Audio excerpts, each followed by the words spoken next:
Why you keep sabotaging your success, even when everything is going well. The Big Leap, Gay Hendricks. Have you ever noticed that just when your life starts getting better, something seems to go wrong? You land your dream job, but suddenly begin procrastinating. Your relationship becomes happier, yet you start unnecessary arguments. Your business grows, but you become overwhelmed and make careless mistakes.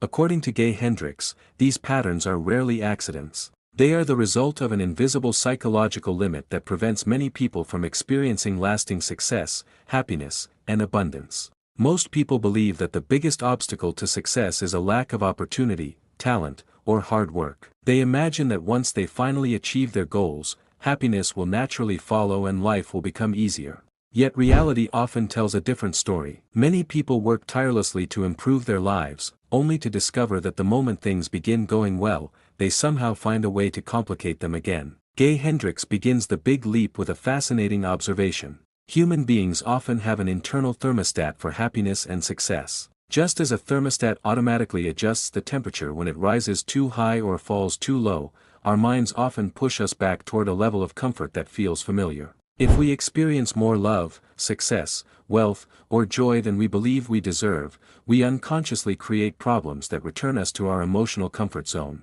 This invisible barrier is what Hendricks calls the upper limit problem. The upper limit problem explains why people frequently sabotage themselves at the exact moment they appear to be succeeding. Someone finally receives recognition after years of hard work but immediately begins doubting their abilities. Another person finds a healthy relationship yet becomes suspicious and creates conflict where none existed. An entrepreneur achieves financial success but starts making impulsive decisions that threaten everything they have built. From the outside, these behaviors seem irrational. From the inside, they feel strangely familiar. The book argues that these patterns usually begin much earlier in life. During childhood, people absorb beliefs about what is acceptable, what they deserve, and how much success they are allowed to have. Some grow up believing that standing out is dangerous because it attracts criticism. Others learn that being successful may create jealousy or distance within the family. Some are taught that pursuing personal happiness is selfish or that money inevitably changes people for the worse. Although these beliefs are rarely questioned, they continue shaping adult decisions decades later. One of the most important lessons in the book is that self-sabotage is rarely intentional. Almost nobody wakes up hoping to damage their career, relationships, or future. Instead, these behaviors happen automatically because the subconscious mind prefers familiarity over uncertainty. Ironically, this means that success itself can become uncomfortable. Many people are prepared for failure because they have experienced it repeatedly. Very few are prepared for sustained happiness. As life improves, unfamiliar emotions begin to appear. Excitement is accompanied by anxiety. Confidence is followed by self-doubt. Opportunity creates pressure. Without realizing it, people begin searching for ways to restore emotional balance, even if that balance keeps them stuck. Hendricks encourages readers to become observers of these moments instead of immediately reacting to them. The next time life suddenly becomes more joyful, peaceful, or successful, he suggests paying attention to what happens inside your mind. Do negative thoughts suddenly appear? Do you begin worrying about problems that do not yet exist? Do you create unnecessary conflict or delay important work? Simply recognizing the pattern is often the first step toward breaking it.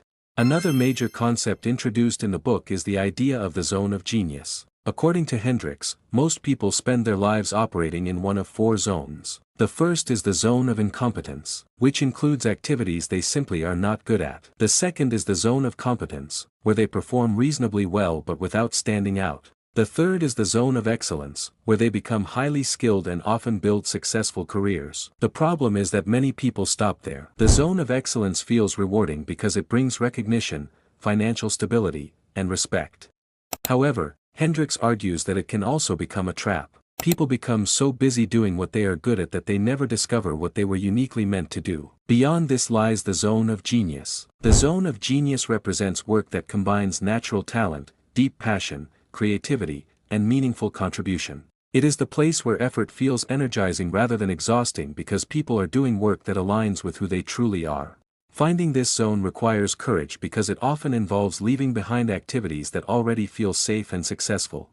Many people remain in careers they excel at simply because the uncertainty of pursuing something greater feels too risky. Hendricks believes that real fulfillment begins when people are willing to make that leap. The book also explores the role of fear in personal growth. Whenever people approach meaningful change, fear tends to appear. Most assume this means they are making the wrong decision. Hendricks offers a different interpretation. Fear often accompanies expansion.